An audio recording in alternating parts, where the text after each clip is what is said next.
Welcome back, everyone, into this week's segment of Crime Stoppers. Investigator Tanner Pritchard is joining me in studio from the Oktibbeha County Sheriff's Office. And Mr. Tanner, it's that time of year. Holiday season is here, and the scammers are continuing to come out. You were saying off air you actually responded to a call last night regarding a scammer. Yes, we have scammers that are targeting detainees at the Oktibbeha County Sheriff's Department, people who have been arrested. Okay. They're getting in contact with family members, telling them there's a new way to get out of jail, the pay bond over the phone, or a pretrial diversion with an ankle monitor, all these different ways to get out of jail real quick if you pay them over the phone. Okay.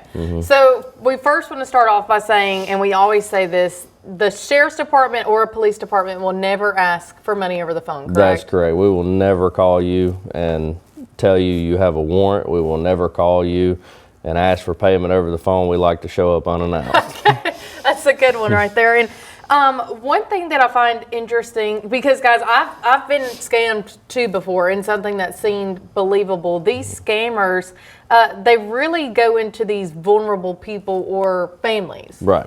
And just like in these cases, I mean, they're targeting people who are arrested, you know, and the family don't want their family member to be in jail. They want to get them out as quickly as possible. So as soon as they get this call, they hear that, you know, it's an easy way to go to a Bitcoin machine and put some money in to pay a bond, and that's how they can get them out real quick, when really that's nothing, you know, of the case. They're calling posing as a sheriff's department or a bondsman or court officials or whatever the case may be, and telling them they can go pay these kiosks some money and this person can get out of jail. And then they show up to the jail and we have no clue what they're even talking about. Interesting. And so if you hear kiosk, Bitcoin, it's definitely fake. But you were also saying they're also targeting through PayPal to send money or even Apple Pay. Correct. Any type of payment services like that.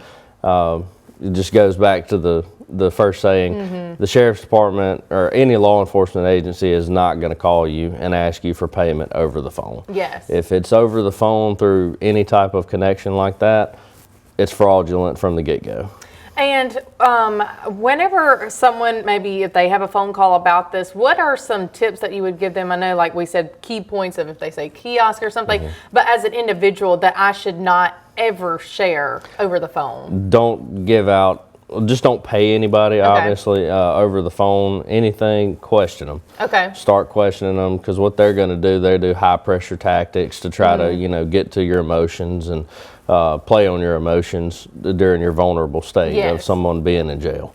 And then also, if someone is to, you know, fall into the scam, it is not very easy to get the money back. Correct. Especially, like, for instance, the Bitcoin kiosk. Once the money goes into the Bitcoin, it's gone. There's no way to track it. I know we've contacted a lot of other agencies and working on, you know, trying to track down money in Bitcoin, and it's a hard process to do. Now, if someone believes that they were on the phone with a scammer, should they then call the sheriff's department and maybe report this specific number? Absolutely. Most of the time they're coming through no caller ID. But if you do get a number or anything, of course, hang up, contact your local law enforcement. Thank you, Mr. Tanner, for coming in. If you have any information, any questions, you can always contact the Sheriff's Department. We'll be right back.